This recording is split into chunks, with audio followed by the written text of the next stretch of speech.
Hi കൂട്ടുകാരെ, പുതിയൊരു വീഡിയോയിലേക്ക് എല്ലാവർക്കും സ്വാഗതം. അങ്ങനെ ഹർഷ സുശീലയെ ചതിക്കുകയാണെന്ന് സുശീലയ്ക്ക് അറിയുന്നില്ല കേട്ടോ. അങ്ങനെ ഹർഷയുടെ അടുത്തോട്ട് സഹായം ചോദിച്ച് വീണ്ടും വന്ന് സുശീല പൊട്ടിക്കരയാണ് കേട്ടോ. എൻ്റെ ഹർഷയെ ഞാൻ ആകെ പെട്ടിരിക്കുന്നു. അവളെന്നെ വലിയ സ്ഥാനങ്ങളിലോട്ട് അങ്ങ് എത്തിച്ചതിന് ശേഷം അവളെന്നെ ഒരൊറ്റയടിക്ക് അങ്ങ് താഴോട്ടിട്ടതുപോലെ എനിക്കത് സഹിക്കുന്നില്ല. അത് കേട്ട ഉടനെ തന്നെ അതിനെന്തിനാ എൻ്റെ സുശീലായിട്ട് നിങ്ങൾ സങ്കടപ്പെടുന്നത്? അവൾ ഇനിയിപ്പോൾ ആ സ്ഥാനം അവൾ ഏറ്റെടുക്കുമോ എന്നുള്ളതാണ്. പഞ്ചായത്ത് പ്രസിഡൻ്റൊക്കെ അവൾ ആയിക്കഴിഞ്ഞാൽ ഈശ്വര, എനിക്ക് ആലോചിക്കാൻ പോലും പറ്റുന്നില്ല, എനിക്ക് ചിന്തിക്കാൻ പോലും പറ്റുന്നില്ല. അവൾ പഞ്ചായത്ത് പ്രസിഡൻ്റോ, എന്താ ഈ പറയുന്നത് എന്നൊക്കെ ഇങ്ങനെ പറയുമ്പോൾ, ഓ അവൾ പഞ്ചായത്ത് പ്രസിഡൻ്റ് ആയിക്കോട്ടെ, അവളായാൽ ആൻറ്റിക്ക് ഈ പറയുന്ന അവളുടെ PR ആവാലോ. അതങ്ങ് കേൾക്കുമ്പോൾ PR ആവാലോ എന്നങ്ങ് പറയുമ്പോൾ എന്താ ഹർഷൻ ഈ പറയുന്നത്? അല്ല ആൻറ്റി, ഇത്രയും ദിവസം അതല്ലേ ചെയ്തിരുന്ന പരിപാടി, അതുകൊണ്ട് പറഞ്ഞതാണ്. ഇത്രയും ദിവസം അനുപമയുടെ കൂടെ നടന്ന് അതായിരുന്നല്ലോ, അനുപമ പറയുന്നതെല്ലാം കേട്ടിരുന്നല്ലോ.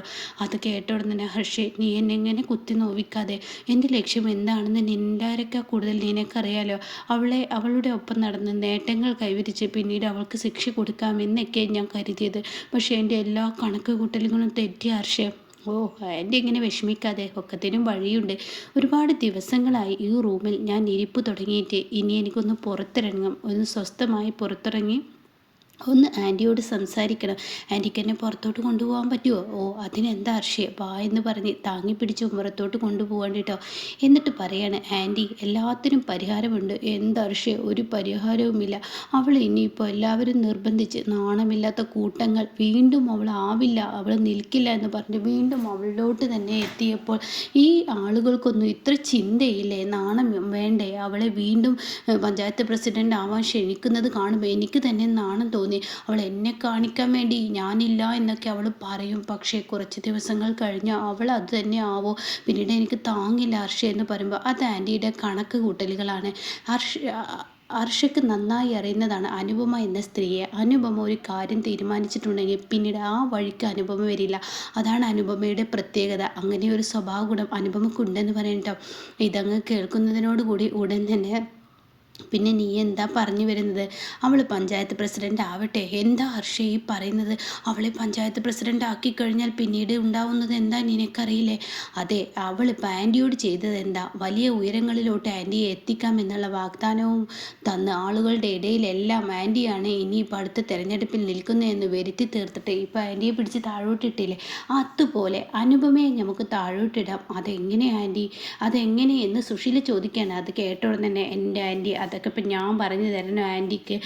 അവൾ പഞ്ചായത്ത് ഇലക്ഷനിൽ നിൽക്കുന്നു എന്ന് പ്രചരിക്കണം, ആളുകൾ അറിയണം, അവളുടെ ഫ്ലെക്സ് റോഡിൽ വരണം, എങ്ങനെ എല്ലാ കാര്യങ്ങളും മുന്നോട്ട് പോകണം. പക്ഷേ ആ സമയമെത്തുമ്പോൾ അവിടെ അവൾ ഉണ്ടാവാൻ പാടില്ല. അതാണ് ചെയ്യേണ്ടത്. എനിക്ക് മനസ്സിലായില്ലേ? ഓ എനിക്ക് മനസ്സിലായി ഹർഷേ.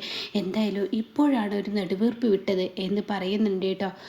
പിന്നീടാണെങ്കിലോ രഘുവിനെയാണ് കാണിക്കുന്നത്. രഘുവിനെ ആമി വിളിച്ചിരിക്കുകയാണ്. ആമി പറയാണ്, ഇവിടെ മോൾക്ക് തീരെ വയ്യ, ലിന മോൾക്ക് തീരെ സുഖമില്ല, അതുകൊണ്ട് രഘുവേട്ടാ അവൾ മരുന്ന് കഴിക്കാത്തത് കൊണ്ടാണ് തോന്നുന്നു.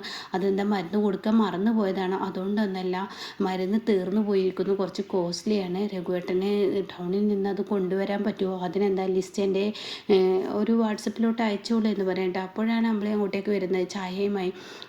അങ്ങനെ അമ്പിളി ചായ കൊടുക്കണം കേട്ടോ. എന്നിട്ട് അമ്പിളി പറയാണ്, രഘുവേട്ട ആരപ്പം വിളിച്ചത്? അത് കമ്പനിയിൽ നിന്നും മാനേജറാണ്, ഒരു സ്റ്റാഫാണ്. അവിടെ ബട്ടൺസ് തീർന്നു അത്രേ. അതിനെന്താ മാനേജർക്ക് വിളിച്ച് പറഞ്ഞാൽ പോരെ? മാനേജർക്കൊന്നും വിളിച്ച് പറയാൻ പറ്റത്തില്ല. ബട്ടൺസ് അവരൊക്കെ മേടിച്ചു കൊടുത്താൽ തീർച്ചയായും അത് പ്രശ്നമാവും. അതിൽ നിന്ന് കമ്മീഷൻ അവരെടുക്കുമെന്ന് പറയാൻ പറ്റത്തില്ല. അതൊക്കെ നിനക്കറിയാവുന്ന കാര്യങ്ങളല്ലേ, അപ്പോൾ അതൊന്നും പറ്റത്തില്ല എന്ന് പറയട്ടോ. ഇതങ്ങ് കേൾക്കുമ്പോൾ എന്തോ അമ്പിളിക്ക് എന്തോ സംശയം തോന്നിയിരിക്കുന്നു കേട്ടോ. അങ്ങനെ അമ്പിളി പതിയെ തിരിഞ്ഞ് നോക്കി പോകുമ്പോൾ ഇപ്പുറത്ത് ചിരു കാണാം, ഒരു ഗേറ്റ് തുറന്ന ഒരാൾ വരുന്നത്. അത് വിനയനാണ് കേട്ടോ. വിനയനെ കാണുന്ന ചീരു ആകെ പകച്ചു പോവാണ്. വിനയനെ കണ്ട ചീരു ഓടിക്കൊണ്ട് അവിടെ നിന്ന് ഓടി രക്ഷപ്പെടുകയാണ്. ഈ സമയം അമ്പിളി ചേച്ചി എന്ന് പറഞ്ഞ് അമ്പിളിയെ ഇങ്ങനെ വിളിക്കാൻ, എന്താടി? അതെ അയാൾ വന്നിരിക്കുന്നു. ആര്? അയാൾ അത് അയാൾ വിനയൻ എന്നിങ്ങനെ പറയാൻ കേട്ടോ. ചേച്ചി എനിക്ക് അയാളെ കാണാൻ താല്പര്യമില്ല, ഞാൻ റൂമിലോട്ട് പോവാണ് ചേച്ചി, അയാൾ എന്തെങ്കിലും പറഞ്ഞു വിടെ എന്ന് പറഞ്ഞിട്ട് ഉമ്മറത്തോട്ട് ചെല്ലാണ് കേട്ടോ. അപ്പോഴേക്കും രഘു പുറത്തോട്ട് വരികയാണ്. അപ്പോൾ രഘു പറയുന്നുണ്ട്, മനുഷ്യന് സമയമില്ലാത്ത സമയത്ത് അവന് വരാൻ കണ്ടൊരു സമയം എന്ന് പറഞ്ഞിട്ടാണ് രഘു പുറത്തോട്ട് പോകുന്നത് കേട്ടോ. അങ്ങനെ വിനയനെ കണ്ടോടെ തന്നെ എന്താ വിനയ, അപ്പോഴേക്കും വിനയൻ തളർന്നിട്ട് അവിടെ ഇരിക്കുന്നുണ്ട് കേട്ടോ. പിന്നീട്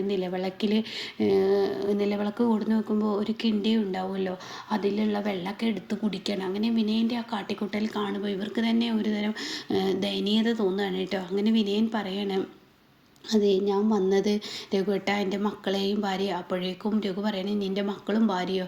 അപ്പോഴേക്കും അമ്പിളി പറയണേ നിൻ്റെ മക്കളെ നീ വിറ്റതല്ലേ, ഇനിയിപ്പോൾ എന്താ നിൻ്റെ മക്കളെ കാണാൻ വേണ്ടി ഇതൊന്നും പറഞ്ഞ് ഇവിടോട്ട് വരണ്ട, ചീരുവിനും മക്കൾക്ക് നിന്നെ കാണാൻ താല്പര്യമില്ല. അപ്പോൾ വിനയം പറയണേ എന്നെ താല്പര്യമില്ലെങ്കിൽ പിന്നെ എൻ്റെ വീട്ടിൽ ചിരു 2 ദിവസം വന്ന് നിന്നതും അതുപോലെ തന്നെ മക്കളെ ഇത്രയും ദിവസം നിർത്തിയതൊക്കെ എന്നോടുള്ള ഇഷ്ടം കൊണ്ടല്ലേ. അപ്പോൾ അതുകൊണ്ട് എനിക്ക് ചിരുവിനെയും മക്കളെയും കാണാതെ വിനയ വെറുതെ സംസാരിച്ച് മനുഷ്യനെ മുഷിപ്പിക്കാതെ നീ ഒന്ന് പോയിക്കേ, എന്നാൽ എനിക്ക് ചിരുവിനെയും മക്കളെയും കാണണം, എനിക്ക് അച്ഛനെങ്കിലും ഒന്ന് കണ്ടാൽ മതി. കാരണം അച്ഛനെ എനിക്ക് വേണ്ടി ഒരു സഹായം ചെയ്തല്ലോ, അച്ഛൻ്റെ കൂട്ടുകാരൻ യൂസുഫ് ഉണ്ടല്ലോ, അയാളോട് പറഞ്ഞിട്ട് എന്നെ ജയിലിൽ നിന്ന് ഇറക്കാനുള്ള ആ ഒരു സഹായം അച്ഛൻ എനിക്ക് ചെയ്തു തന്നില്ലേ. അപ്പോൾ അച്ഛൻ എന്നോട് സ്നേഹം ഉണ്ടായിട്ടില്ല. ഇത് കേൾക്കുന്ന ഇവർക്ക് വിശ്വസിക്കാനും കഴിയുന്നില്ല കേട്ടോ. അപ്പോൾ ഉടൻ തന്നെ വിനയനോട് പറയണേ രഘു എന്തായാലും എനിക്കൊരു സ്ഥലം വരെ പോകണം, വിനയ നീ ഒന്ന് പോയേ, നീ അച്ഛൻ വരുമ്പോൾ വന്നാൽ മതി എന്ന് പറയുമ്പോൾ ഉടൻ തന്നെ വിനയം പറയണേ എനിക്കതിന് വരാൻ പറ്റില്ല, ഫോൺ വിളിച്ച് ചോദിച്ചാൽ വന്നാൽ മതി, ഇവിടെ ഇല്ല അമ്മാവൻ എന്ന് പറയണേ. അത് കേട്ടോടെ തന്നെ വിനയം പറയണേ ഈ വിനയന് ഫോണ് പോലും ഇല്ല, പിന്നെ ഇങ്ങനെ ആരെ ഫോൺ വിളിച്ച് ചോദിക്കാനാണ്, എനിക്ക് ഫോണില്ല, ഞാൻ പോകുമ്പോൾ കൊണ്ടുപോയ ഡ്രസ്സ് മാത്രമേ എൻ്റെ കയ്യിലുള്ളൂ എന്ന് പറയട്ടെ. ഇത് കാണുന്നതിനോട് കൂടി ഇവർക്ക് വിഷമം തോന്നുന്നുണ്ട്. അപ്പോൾ ഭാനുമ്മ അങ്ങോട്ടേക്ക് കടന്നു വരികയാണ്. അപ്പോൾ ഭാനുമ്മ പറയണേ എന്താ രഘു ഇങ്ങനെ അവൻ അവിടെ ഇരുന്നോട്ടെ, ഇവിടെ മാഷ് വന്ന് പറഞ്ഞയച്ചോട്ടെ. അപ്പോൾ വിനയം പറയണേ എനിക്ക് ആരെയും ഉപദ്രവിക്കാനൊന്നും ചെയ്യാനുള്ള ആരോഗ്യശേഷിയൊന്നും ഇപ്പം എനിക്കില്ല, അതുകൊണ്ട് നിങ്ങളാരും പേടിക്കണ്ട എന്ന് പറയട്ടെ. അങ്ങനെ ഭാനുമ്മ അവനോട് അവിടെ ഇരിക്കാൻ പറയണം. അങ്ങനെ രഘു അങ്ങ് പോവുകയും ചെയ്തു. ഇതേ സമയം അമ്പിളി അങ്ങ് അകത്തോട്ട് കയറുമ്പോൾ ഉടൻ തന്നെ വിനയം പറയണേ അമ്പിളി ചേച്ചി ഒന്ന് അവിടെ നിൽക്കാവോ, എന്താണാവോ എന്ന് ചോദിച്ച ഉടൻ തന്നെ അത് എനിക്ക് എൻ്റെ കുഞ്ഞുങ്ങളെ ചിരുവിനെ ഒന്ന് കാണണം, ഒരു റൂമിൻ്റെ ചുമരിനപ്പുറത്ത് നിന്ന് കണ്ടാൽ മതി, ഒരിക്കലും അവരെ അടുത്ത് നിന്ന് കാണണമെന്ന് ഞാൻ ആഗ്രഹിക്കുന്നില്ല, ഞാൻ പാപിയാണ്, വിനയൻ പാപിയാണ്, നിങ്ങളുടെ എല്ലാം അനുകമ്പ കൊണ്ടാണ് ഇനി എനിക്ക് ജീവിക്കാൻ പറ്റത്തുള്ളൂ, ഒരു ഫോണില്ലാത്ത ഒരു ഭാബിയാണ്, അതുകൊണ്ട് എനിക്കൊന്ന് അവരെ കാണണം, പ്ലീസ് അമ്പിളി ചേച്ചി എന്ന് പറയാൻ കേട്ടോ. അങ്ങനെ ചിരുവിൻ്റെ അരികിലോട്ട് ചെല്ലാണ്. അങ്ങനെ ചിരുവിനോട് കാര്യങ്ങൾ പറയണേ. ചിരു വിനയൻ വന്നിട്ടുണ്ട്, എന്തിനാ അയാൾ വന്നിരിക്കുന്നത്, അത് അയാൾക്ക് നിന്നെയും മക്കളെയും കാണണം എന്നാണ് പറയുന്നത്. അത് കേട്ട ഉടനെ മക്കളെ വേണമെങ്കിൽ കൊണ്ട് കാണിച്ചു കൊടുത്തോ, എന്നെ കാണാൻ പറ്റില്ല, ഞാൻ അയാളെ കാണത്തൂല. അത് കേട്ട ഉടനെ തന്നെ അമ്പിളി പറയണേ എനിക്കറിയാം നിനക്ക് അവനെ കാണുന്നത് ഇഷ്ടമല്ലെന്ന്, പക്ഷേ അവൻ്റെ ഒരു കോലം കണ്ടാൽ അവൻ്റെ ഇപ്പോഴത്തെ ഒരു അവസ്ഥ കണ്ടാൽ ആർക്കായാലും അവനോട് പാവം തോന്നും, അത്രയും ഭീകരമാണ് അവൻ്റെ അവസ്ഥ എന്ന് പറയുന്നത് കേട്ടോ. അത് കേൾക്കുന്ന ചിരുവിൻ്റെ ഇടനെഞ്ച് പൊട്ടിപ്പോവാണ് കേട്ടോ. അപ്പോൾ ഇങ്ങനെയൊക്കെയുള്ള ഒരു എപ്പിസോഡാണ് ഇന്ന് വന്നിരിക്കുന്നത് കേട്ടോ. അപ്പോൾ എന്തായാലും ഇനി വിനയൻ ഗേറ്റിന് വെളിയിൽ നിന്ന് ആ ഗേറ്റ് പിടിച്ചിട്ട് എന്തൊക്കെയോ മനസ്സിലിങ്ങനെ കുറിക്കുന്നുണ്ട്. അതിനുശേഷം വിനയൻ പെട്ടെന്ന് അങ്ങ് ഗേറ്റ് പിടിച്ചിട്ട് പൊട്ടിക്കരയാണ് കേട്ടോ. അത് കാണുമ്പോൾ എല്ലാവർക്കും സങ്കടം തോന്നും. അങ്ങനെയുള്ളൊരു കോലവുമാണ് കേട്ടോ. അപ്പോൾ എന്തായാലും ഇനി ചീരു വരില്ല എന്ന് പറയുന്ന ചീരു പോലും വിനയൻ്റെ മുന്നിലോട്ട് വരാൻ ഒരുങ്ങുന്നുണ്ടാവും. അപ്പോൾ ഇങ്ങനെയാണ് ഇന്നത്തെ എപ്പിസോഡ് വന്നിരിക്കുന്നത് കേട്ടോ.